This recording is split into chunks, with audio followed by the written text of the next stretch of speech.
لا حول ولا قوة إلا بالله العلي العظيم. اعوذ باللہ من الشیطان الرجیم. بسم اللہ الرحمن الرحیم. الحمد للہ رب العالمین. الصلاة والسلام علی محمد وآلہ الطیبین الطاہرین. اما بعد فقد قال اللہ تبارک و تعالی فی القرآن المجید وہو اصدق الصادقین. بسم اللہ الرحمن الرحیم. یا ایہا الذین آمنوا کتب علیکم الصیام کما کتب علی الذین من قبلکم لعلکم تتقون. حضرین کرام، سلام علیکم ورحمۃ اللہ وبرکاتہ.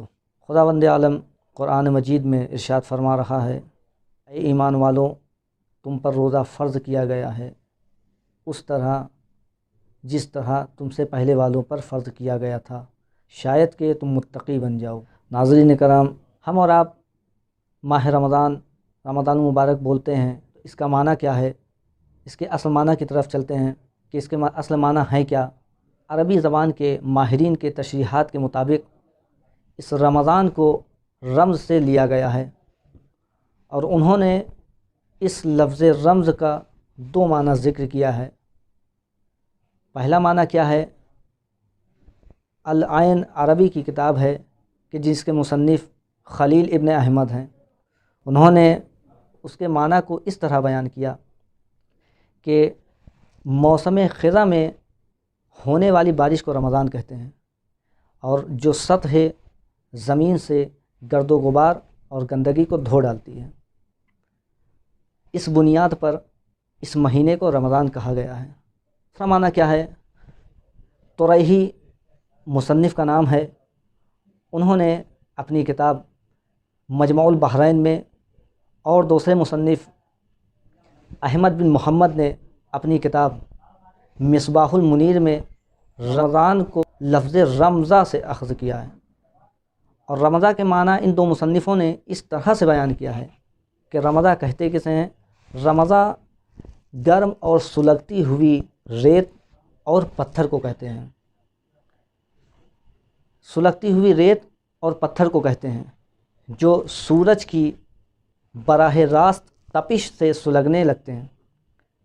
لہٰذا اس ماہ مبارک کو رمضان کہا گیا ہے، اور یہ مہینہ اپنی خصوصیات کی وجہ سے گناہ اور گمراہیوں کے اسباب کو ختم کر دیتا ہے، اور انسان کے راستے میں جو بھی رکاوٹیں حائل ہوتی ہیں اس کو یہ ختم کر دیتا ہے، اور انسان کے اخلاق کی اصلاح کے مواقع کو فراہم کرتا ہے.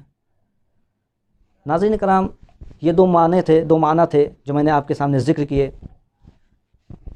ایک چیز اور بھی ہم اور آپ اور بعض افراد کہتے ہیں، استعمال کرتے ہیں، وہ کیا ہے؟ ہم اور آپ یہ کہتے ہیں کہ رمضان آیا، رمضان گیا، یا رمضان آ رہا ہے. تو آیا یہ چیز ہم کو بولنا چاہیے، یہ ہم کو بیان کرنا چاہیے، ہم کو کہنا چاہیے یا نہیں کہنا چاہیے؟ اس کے بارے میں آئیے معصوم سے پوچھتے ہیں کہ معصوم اس کے بارے میں کیا ذکر کرتے ہیں، کیا بیان کرتے ہیں. تو معصوم اس کے سلسلے میں تنبیہ کرتے ہیں. معصوم فرماتے ہیں کہ لا تقولوا ھذا رمضان ولا ذهب رمضان ولا جاء رمضان فإن رمضان اسم من اسماء اللہ عز وجل لا یجیء ولا یذهب. معصوم کیا فرماتے ہیں؟ معصوم فرماتے ہیں کہ یہ مت کہو یہ رمضان ہے، نہ یہ کہو کہ رمضان گیا، نہ یہ کہو کہ رمضان آیا. کیوں؟ اس لیے کہ رمضان اللہ کے ناموں میں سے ایک نام ہے، اور اللہ نہ ہی کبھی آتا ہے نہ ہی کبھی جاتا ہے، لہٰذا اس میں کوئی تبدل اور تغیر نہیں ہو سکتا. پھر امام کیا فرماتے ہیں؟ پھر امام فرماتے ہیں کہ بلکہ یہ کہا کرو کہ ماہ رمضان شہر اللہ، یعنی اللہ کا مہینہ. تو ناظرین کرام، یہ میں نے آپ کے سامنے دو معنی بیان کیے، اور یہ بیان کیا کہ ہمیں اور آپ کو یہ لفظ استعمال کرنا چاہیے کہ رمضان آیا یا رمضان گیا یا نہیں کرنا چاہیے.